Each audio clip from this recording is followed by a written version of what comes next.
Hi friends, మీకు ఒక వంట చూపిస్తున్నాను. ముందుగా తీయాలనుకున్నాను, తీయలేదు. పచ్చి జీడిపప్పు కూర ఇది. ఒక 1/2 కేజీ పచ్చిపప్పు ఉంటే ఒక 4-5 ఉల్లిపాయలు, అవి కొద్దిగా ద్వారగా ఉల్లిపాయలు పచ్చిమిరపకాయలు వేగాక ఇంకేం వేయకూడదు. తగినంత సాల్టు, తగినంత పసుపు, తగినంత కారం.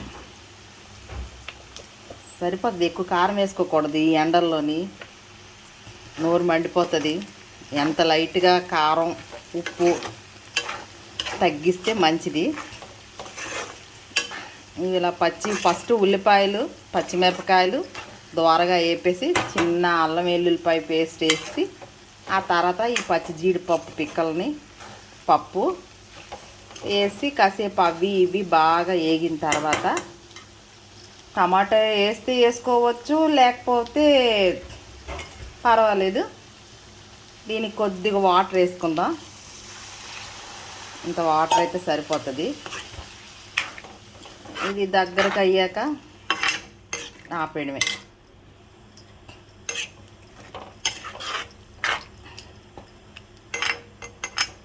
నా సెల్ కొంచెం ప్రాబ్లంలో ఉంది, అందుకే ఎప్పుడు ఆగిపోద్దని గబగబ తీసేస్తుంది అది.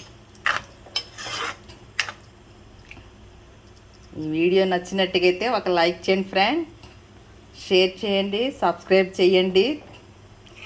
బాయ్. ఎండల్లో హాయిగా ఉండండి. వడదెబ్బ తగులుతుంది. వాటర్ ఎక్కువ తీసుకోండి. ఏ పనైనా పొద్దున్నైనా సాయంత్రమే చేసుకోండి, మధ్యలో చేసుకోవద్దు. 10 గంటల లోపు ఏ పనైనా పూర్తి చేసుకోండి. ఇంట్లో ఉండండి. చిన్నపిల్లల్ని బయటికి ఆడుకోవడానికి పంపించొద్దు, వడదెబ్బ తగులుతుంది. అలాగే పెద్దోళ్ళం కూడాను జాగ్రత్తగా ఉండండి. ఈ వంట చేసుకొని తింటాను, చాలా బాగుంటుంది. ఇది నాకు చాలా ఇష్టం.